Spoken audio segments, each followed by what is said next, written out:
Good morning. I am Dr. Sendil Kumar, Professor of General Surgery, Chettinad Hospital and Research Institute.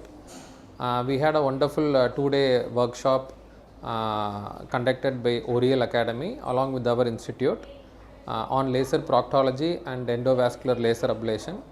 All our postgraduates and faculty from the Department of General Surgery participated in this workshop, and it was a wonderful 2-day hands-on training program where we had 8 cases in the first day, where laser proctology cases in hemorrhoids, fistula and fissure was demonstrated by Dr. Neeraj Goyal sir, and on the second day we had cases in the varicose veins where endovenous laser ablation was discussed.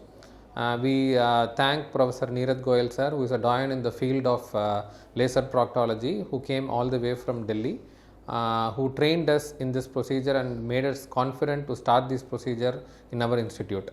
All our young surgeons and postgraduates benefited from this program, and I think this program will make our institute to go to the next level by doing laser proctology and endovenous laser ablation cases. Thank you.